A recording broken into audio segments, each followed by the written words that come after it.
Okay,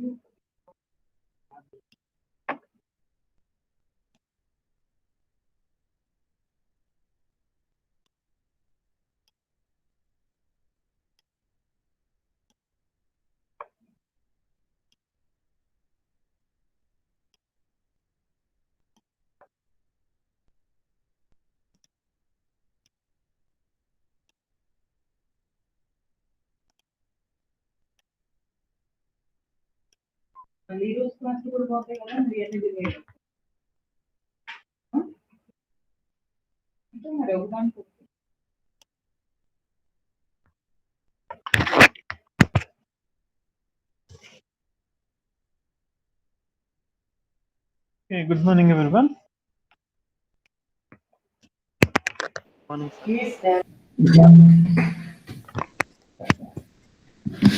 Today, already you understood the basics of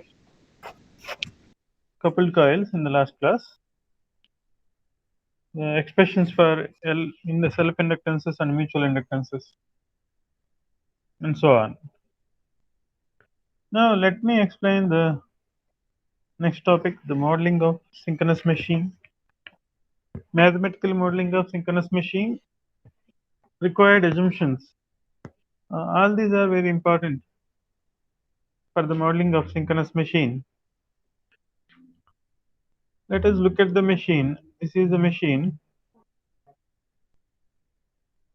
So let us consider salient pole type synchronous machine. Here it is, the rotor is salient type, which has projected poles. And the rotor we have winding. This winding is represented as the field winding. Cross represents the direction of the current into the plane. Dot represent out of the plane current directions. This rotor has two poles, north pole and south pole, and this is the stator on which we have the stator slots. In the stator slot you place the stator winding or armature winding. So each winding, let us represent one coil for each phase of the three-phase synchronous machine: A dash, B dash, B dash, C dash. And the rotor is rotating in the clockwise direction. The phase sequence is ABC.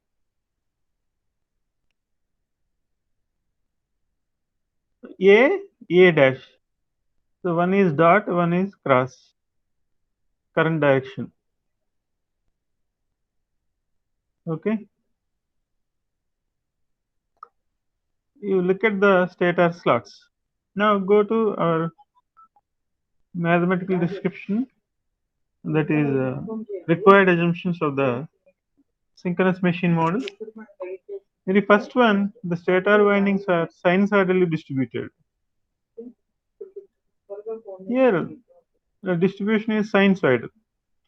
These windings are arranged such that you will have a sine wave.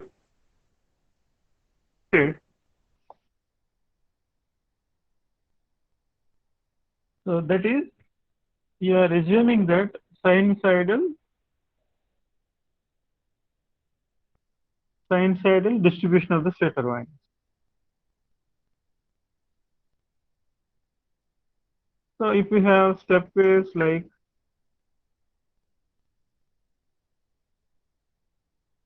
step waves with very small steps,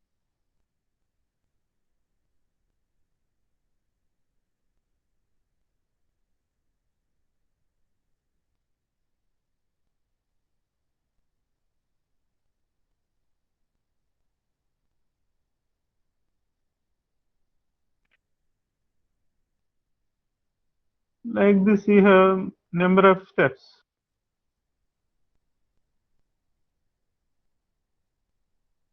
If you join the mean terms of your steps, you'll get approximately this curve, you will get this kind of curve. So it is nearly sinusoidal. This is the first point. And second point, the stator slots will not affect the rotor inductances. So these slots, due to these slots, the MMF distribution may change slightly, but that small change is negligible for the calculation of rotor inductances, LRR and LRS, rotor to stator, RS. LRR, rotor, self-inductance. In the inductance calculations, the stator slots will not cause any variation in the rotor inductances. That is the second point. The variation is negligible.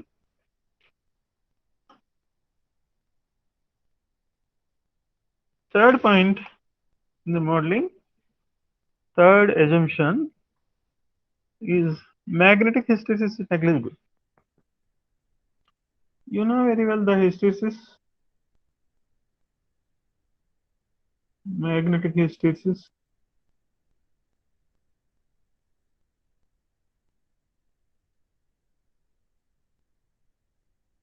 And here,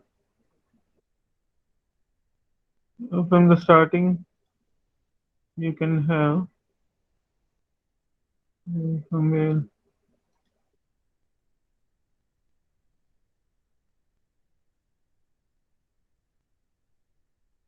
and this is the hysteresis.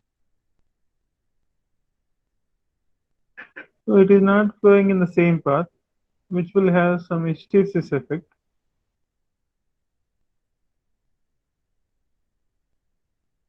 And here also you have some magnetic hysteresis like this. This hysteresis is very narrow and negligible. Generally for stainless steel, silicon steel is very low. Sometimes it can be neglected. Not only hysteresis and also magnetic saturation. Here you will get the saturation effect. This saturation approximately constant value, it can be neglected.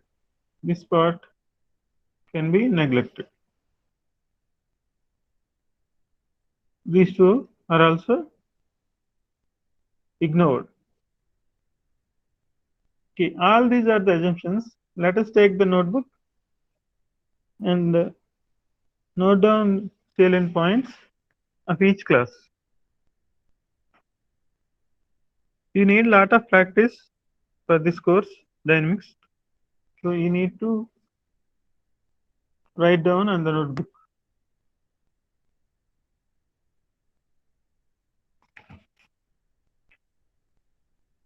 Once again, assumptions. Very first one, sinusoidal distribution. Second one, effect of theta slots are negligible. Third one, magnetic hysteresis is ignored and saturation also neglected.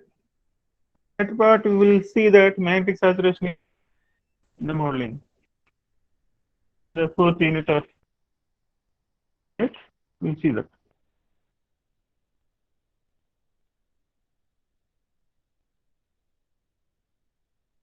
Now this is the synchronous machine, rotor and stator representations. So each stator phase will have represented by a coil with two sides. So this coil is dot, this coil is cross. Current is entering into the plane and out of the plane. A dash. This is the phase 1. This is the phase 1.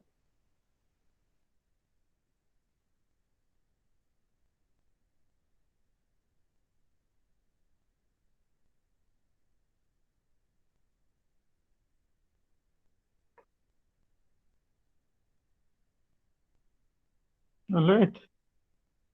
Now,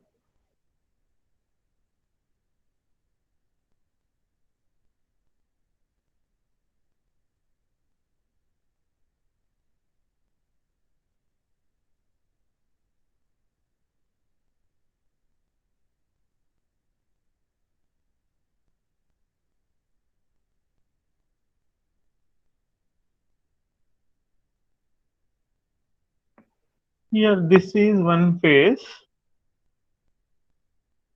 phase A.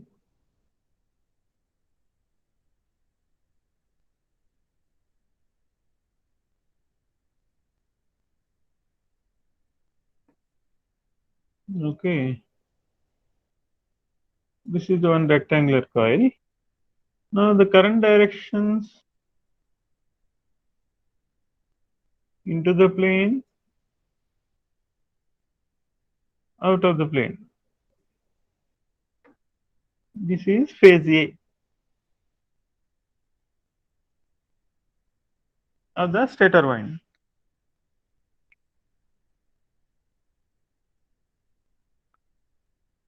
Similarly, other phases. The phase is somewhere here.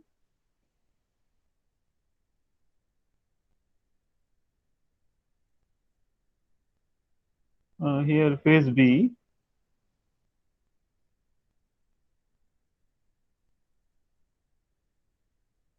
With 120 degrees apart between A and B phases. So this is 120 degrees. The angle is 120 degrees.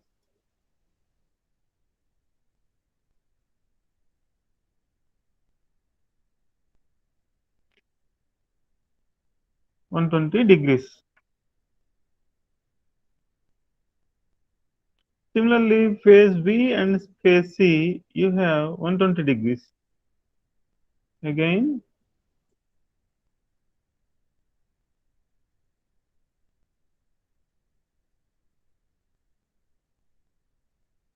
B and C, this angle is also 120 degrees. 120 degree. So like that, you have three windings.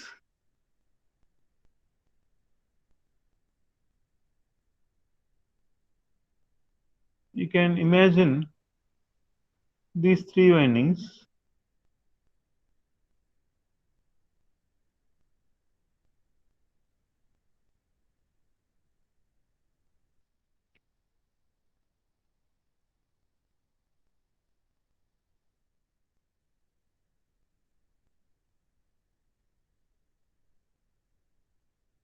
Suppose I will draw here.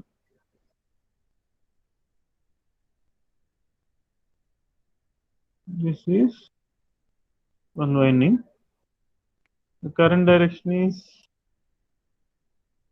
like this.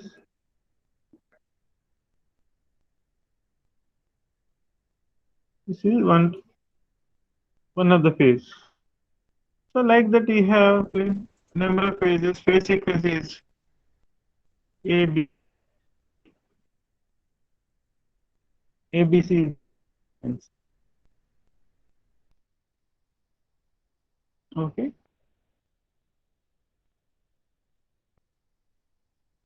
Now this is the rotor of the synchronous machine. You have direct axis.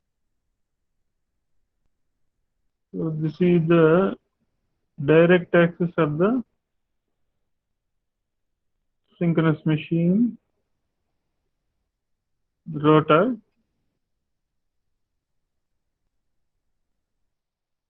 So this is the D axis.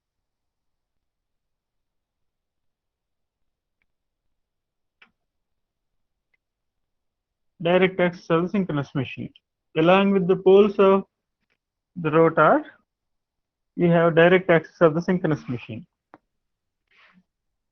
And here anyhow, this is the quadrature axis.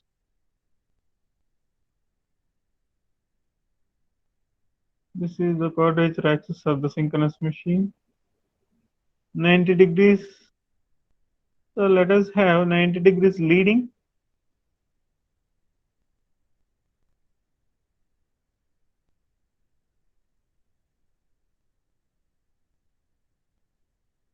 So you see, this is 90 degrees.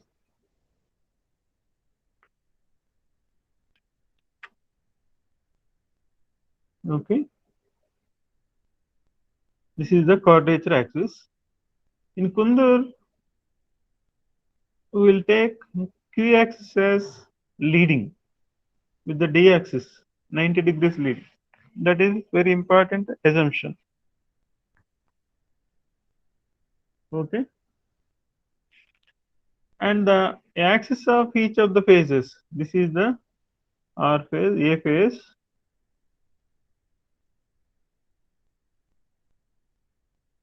This is phase A. Phase A axis.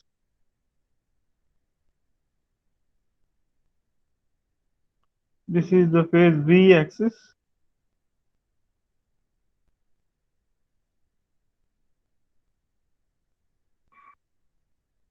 In RYB phases, phase A, phase B, and phase Z with 120 degrees apart from each other.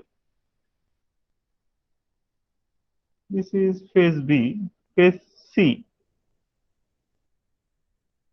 The angle between any of the two phases is 120 degrees in three-phase system, three-phase balance system.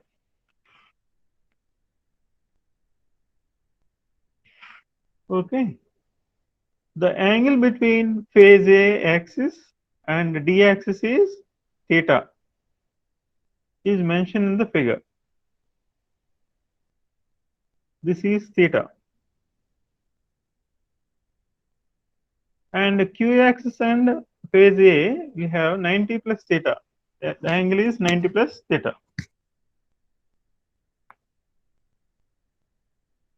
Okay. This is very important. Theta and the angles between Q and D axis, 90 degrees leading. So therefore, Q axis leads D axis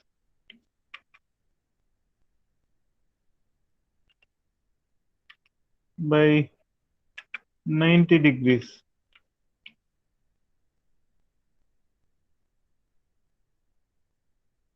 Second one,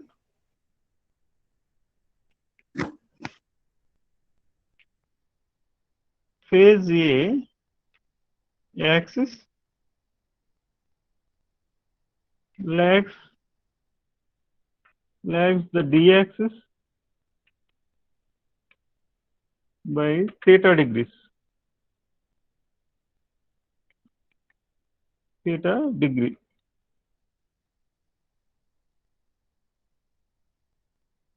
Theta degrees, right? These two are very important. Point number one. Number two. These two are important assumptions.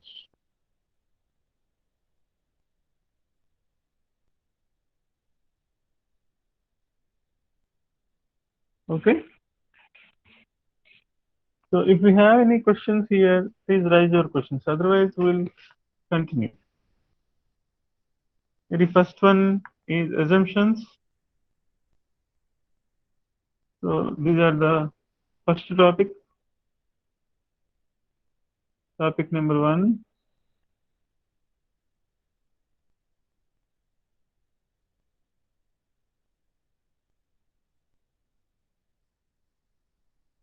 And this is the second topic.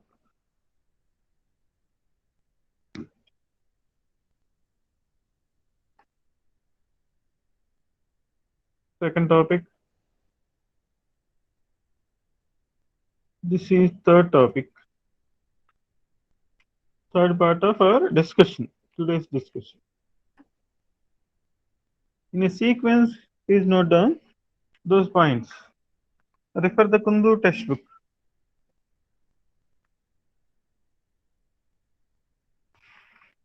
Everybody have understood all these 3 points? Sudhir, Kartika, Yes, Sai sir. Priya, Kaushik, Yes, sir. Nazim, Yes, sir. Neeraj, Yes, sir. Okay. Saidulu, Manideep, Yes, sir. and Vinod.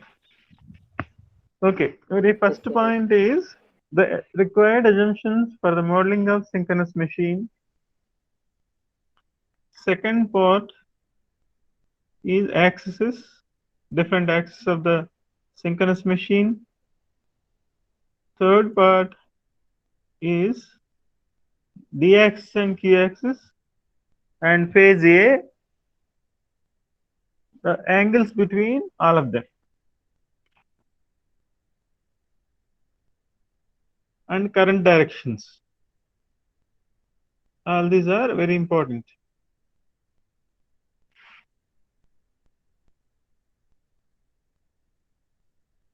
Okay.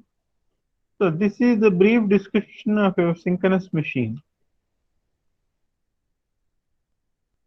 Synchronous machine will rotate at a synchronous speed only, constant speed, all times. Either it runs at synchronous speed or it will stop. It will not run at any other speed other than synchronous speed. Here the rotor is rotating in the counterclockwise direction, phase A, phase B, phase C, ABC phase sequence. So the rotor is rotating with omega r.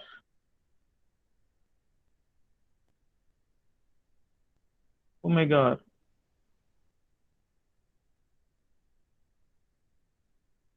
Now the speed and frequency relationship, n is equal to 120 f by pf. Pf is the number of pair of poles. Number of pair of poles. Or pf is the field poles. Sorry, number of poles, only number. Suppose 32 pole system will have 32 poles in the denominator. 4 pole system will have 4 poles in the denominator. Poles are on the rotor, field poles. So this is the field. Here there are only 2 poles. 120 f by f is the standard frequency of the India, that is 50 hertz. 120 into 50 into 2, 50 divided by 2. So 3000 rpm if it is 2 pole. If it is 4 pole, 1500 rpm, and so on. In general, in hydropower stations, generally 300 rpm or 187 rpm, and so on. The number of rotor, so the speed is very low. Why? Because it is vertically mounted generator, the hydro power station, vertically mounted station. Turbine is vertically mounted.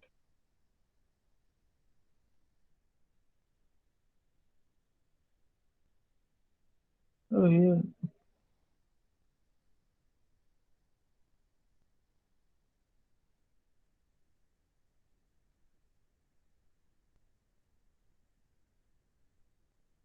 Here you can have vertically mounted.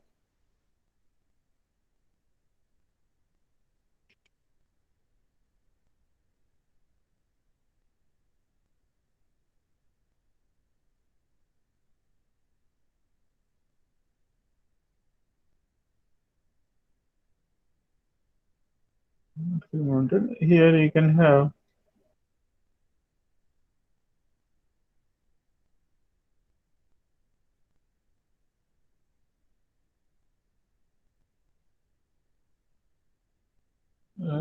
Here you have turbine. Here you have generator.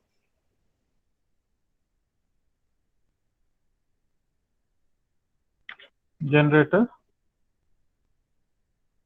turbine.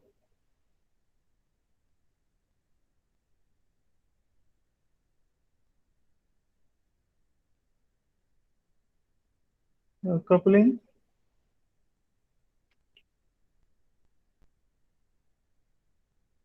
Generator and turbine are coupled. Vertically mounted turbine in hydro. So in general, we have around less than 300 RPM.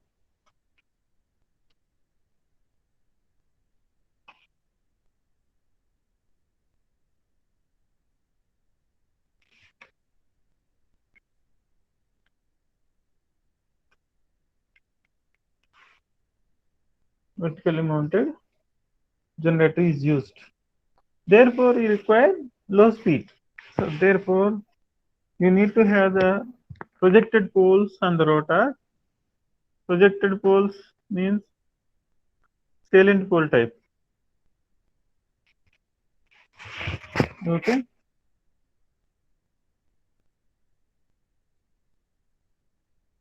This is the speed and frequency relationship and number of poles. Here on the rotor we have damper bar. One is continuous damper bar. It is continuously connected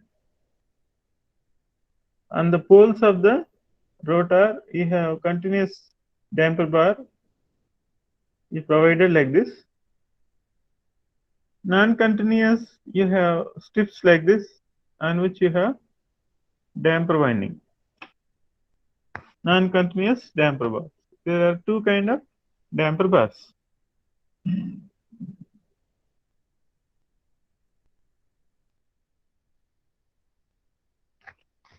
So let us understand the solid or round type rotor construction of the synchronous machine.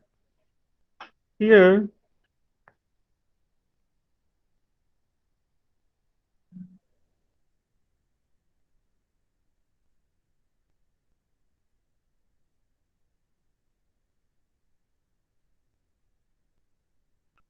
this is the round type rotor in which you have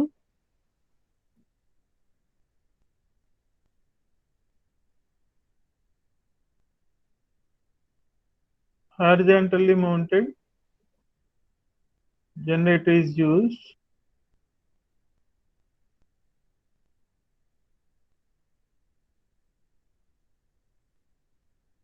Horizontally mounted generator is used. This is the turbine. This is the generator. So both coupled.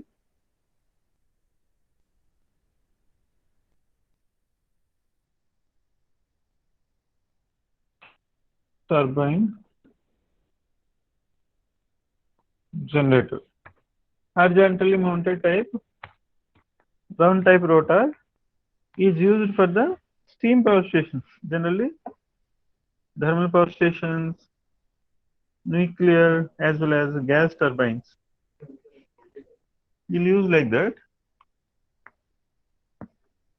Around 2 to 4 poles are wounded. Therefore, high speed machines are used here for the thermal power stations. Around 1500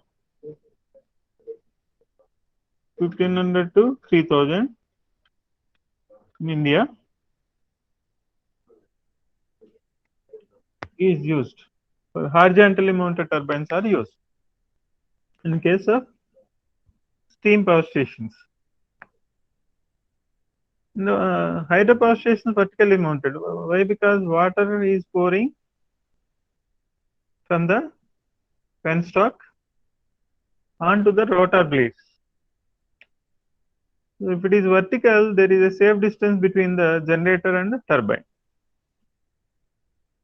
It will not be, it is not leading to the short circuit. If it is horizontal, there is heavy trouble to get the short circuit, and spilling the water on the rotor of synchronous machine, which may lead to short circuit.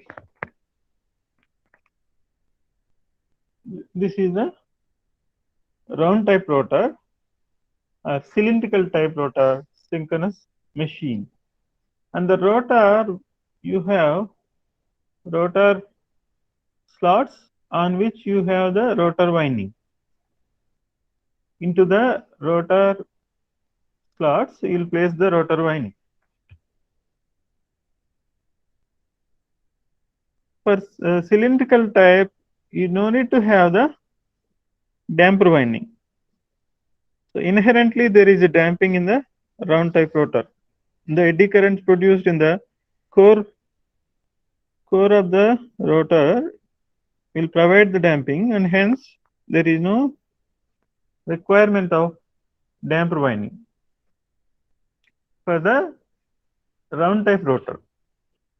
Whereas in projected pole type, there is no inherent damping, and hence you need to have the damper winding to provide the damping. If you zoom it, the rotor slot of the round type rotor, you have field winding in the bottom. If damper winding still it is required, you can have small damper winding on the top of the field winding. So this is the rotor surface. Okay. So this is about round type rotor construction, cylindrical type.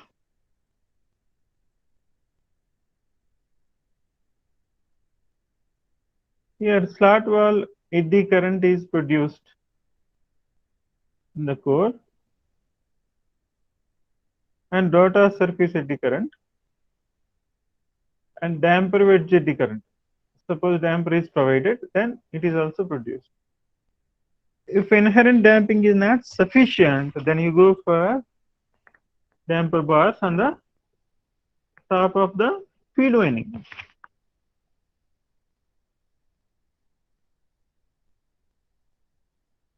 So anyhow, the cylindrical type or round type rotor will have eddy currents in the block of the rotor, so which provides the inherent damping.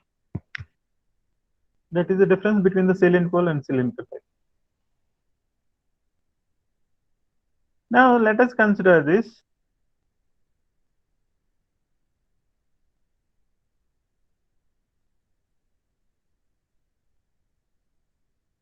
The machine has multiple poles.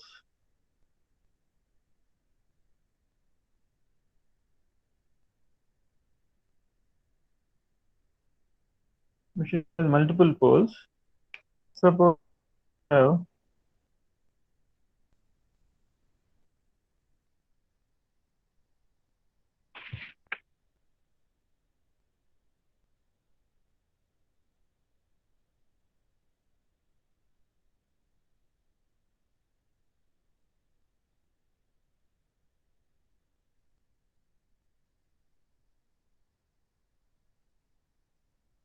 let us consider 4 poles,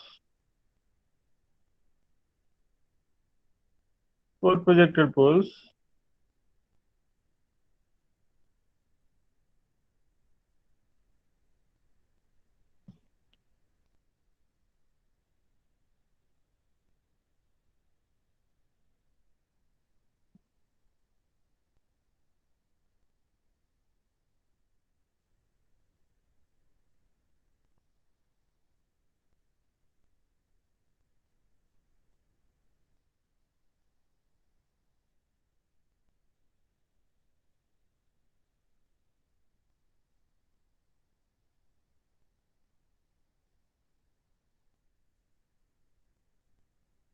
All these 4 poles are on the rotor of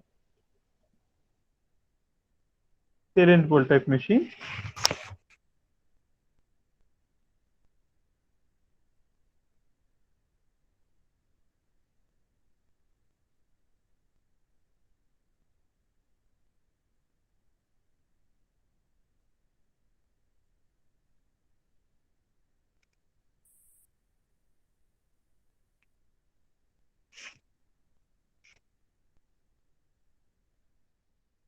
This is the rotor. Let us have, this is the rotor. Here you have north pole. Let us have different color N. And here is south pole. Again north. Last one again south. Now let us consider a turn on the top of the north pole. Let us have, this is the turn. Here suppose you can use cross.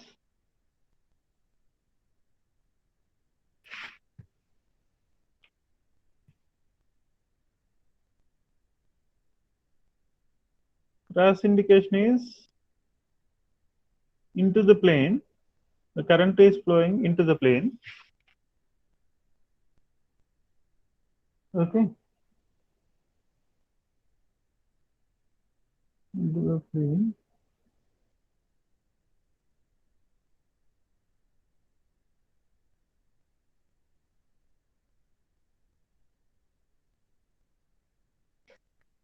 Into the plane, suppose if it is positive. So let us draw the positive wave.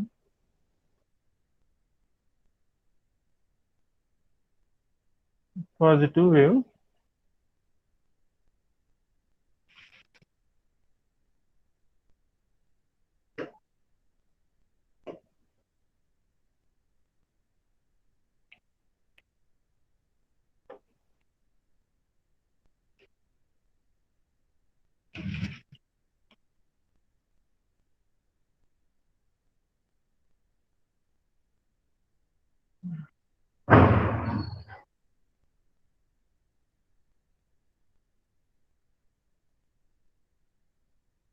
Positive. Here it is positive. So similarly, you have during one quarter rotation, when the rotor is rotating in the direction, say this direction. So one quarter rotation, 45 degrees, you complete one half cycle. Electrically, it will complete one half cycle. Then it is rotating in this direction. So this south pole, this is N1.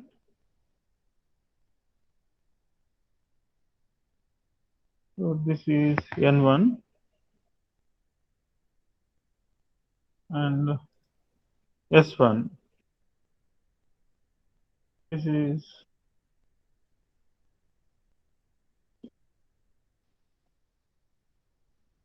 S2.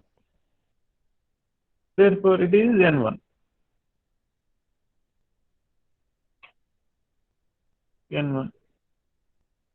After completing N1 45 degrees, next this coil will come under the influence of south pole. Then the current has to be reversed. So therefore, immediately it will reverse.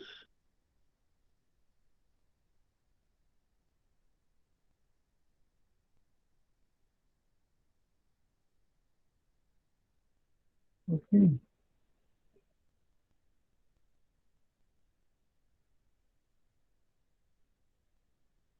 Again, it reverses. So you can imagine sinusoidal waveform. This is S. This is S1. S1, right? So after completing 90 degrees rotation, N1, S1 both will be completed. Then the coil will be under the influence of north pole, N2. So again, you have to, so the current is changing its direction again. Current is changing its direction once again. So this is under the influence of N2. After completing 270 degrees, it is like this. The last quarter of the rotation, again, that coil will be under the influence of S2, south pole.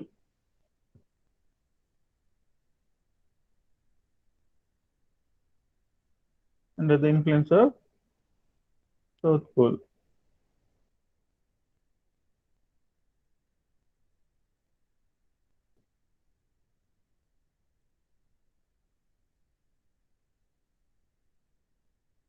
Under the influence of south pole. Now, this is under the influence of S2. So, after completing one complete rotation of the rotor, it completes rotor completes 360 degrees for one revolution.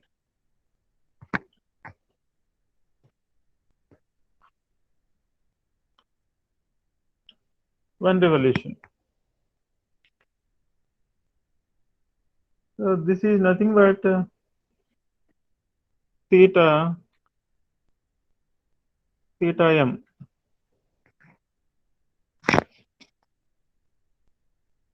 Okay, but electrically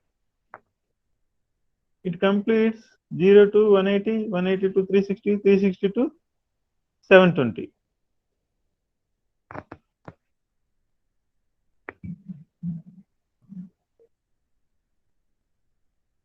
Electrically,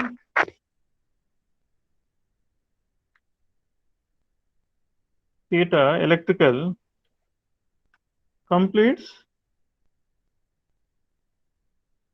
720 degrees.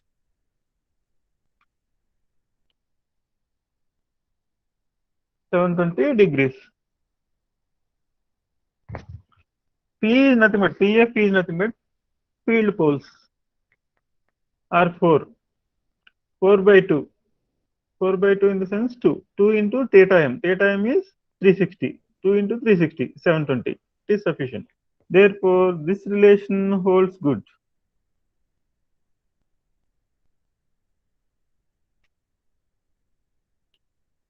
This relation holds good.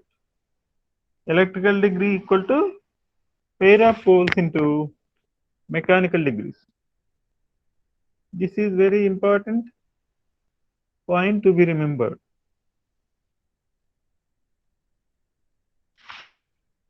Important point to be remembered. If anybody has any questions here, questions. Otherwise, we'll go to the next topic. You can draw the pure sine wave here.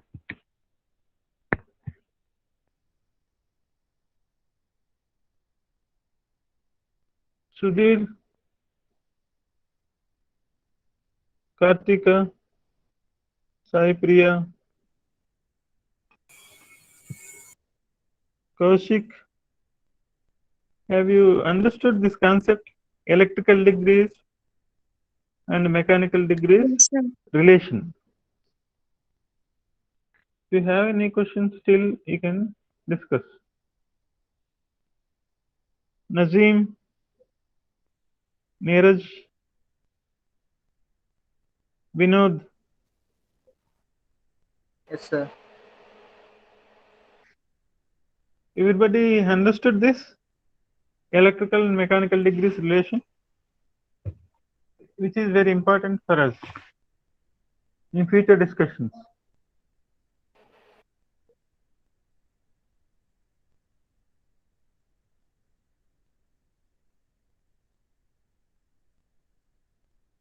current direction actually gradually changes. Here, ideally or theoretically, we will take sudden change in the current. Sudden change in the current.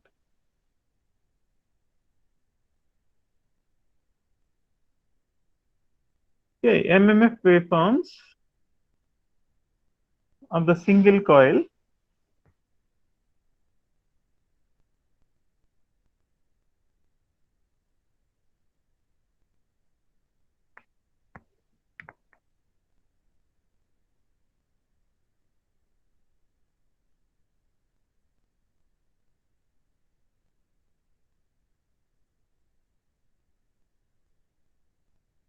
So MMF wave of the single coil. Suppose we have the coils.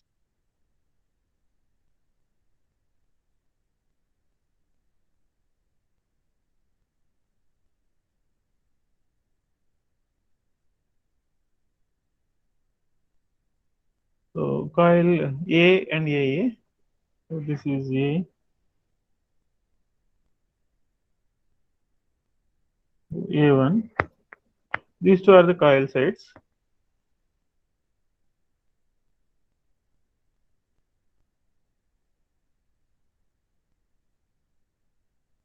Coil sides.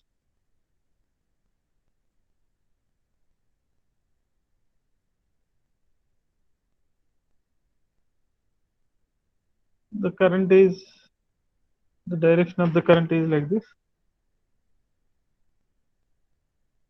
into the plane and out of the plane. Out of the plane like this.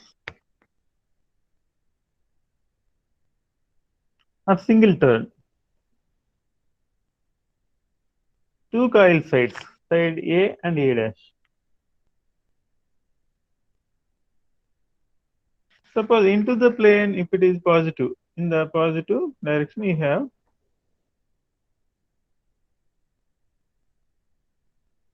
during positive we have this current direction, positive direction.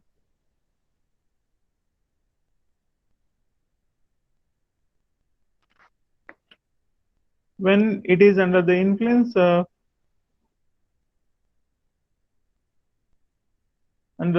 of north pole, it is like this. North pole.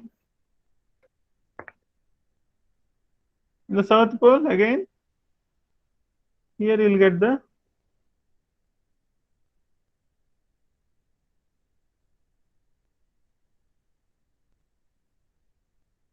this is the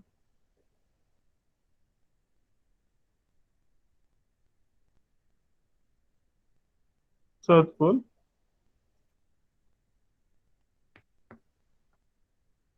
Again north pole, it will change direction. So this is the MMF, magnetomotive force of your coil, which was considered. Magnetomotive force in the sense MMF is equal to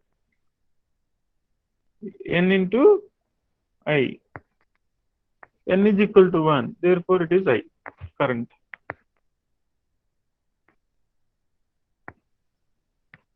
Current. This is the MMF of single coil.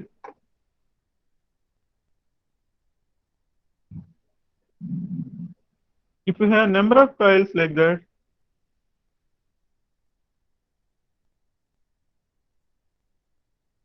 number of coil in the sense you can use this one.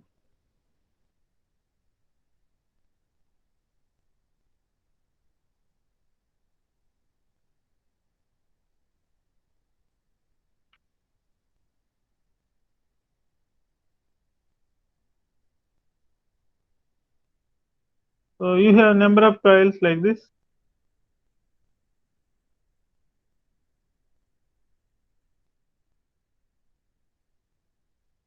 So this is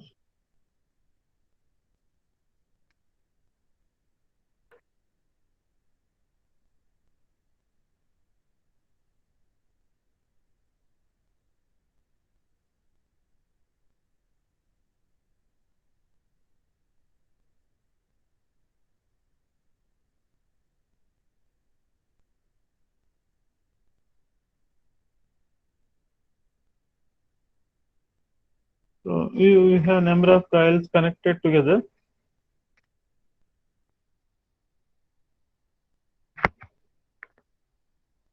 Then in that case, what happens?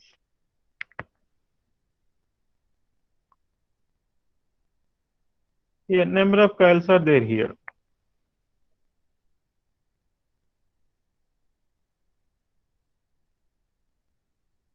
There are 3 coils connected in series, in which you have the current direction changes in the positive direction.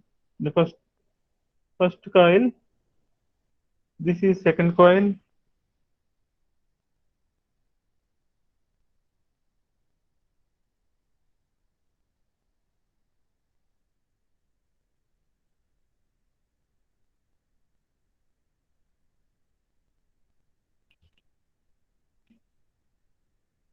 so this is coil number 1,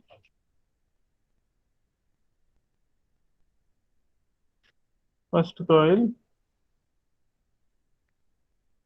This is coil number 2, second coil. This is coil 3. All these 3 coils are connected together to increase the voltage level. So therefore, this current increases from 10 amps, 20 amps, 30 amps. Again, 30 amps will be reversed, 20, 10. So it will be in the negative direction, minus 10, minus 20. Here you will get minus 1, minus 2, minus 3. In the negative direction, it will continue like that. This is the MMF wave of the multi-turn winding. Then you need to join the midpoints of your MMF waves.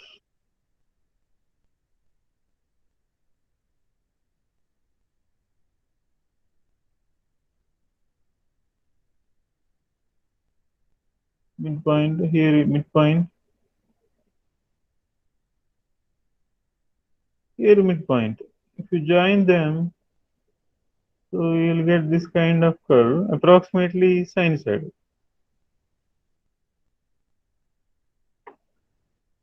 So it is approximately pure sinusoidal.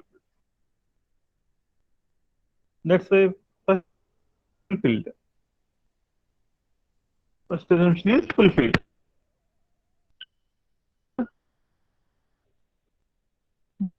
We'll continue. Let us understand these points one by one. Very important. After Pongal, we will see tomorrow and day after tomorrow holidays.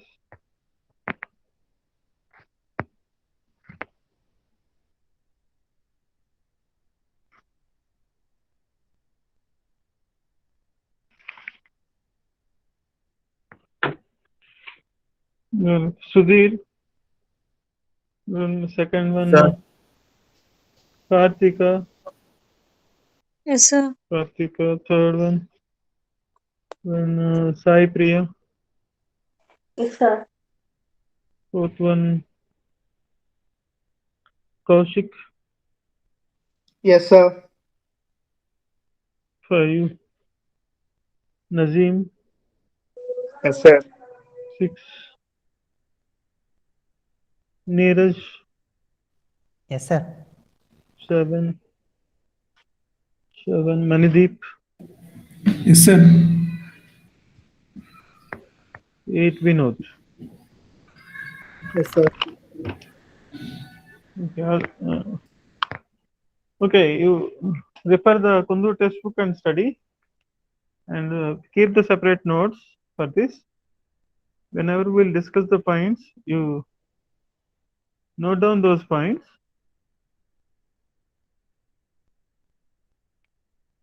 It will be useful for your exams. Okay. So wish you a happy Pongal and thank you very much, everyone. We'll continue in the next class after Pongal. Thank you, sir. Thank you, sir. Thank you. Okay. Thank you, sir. Okay.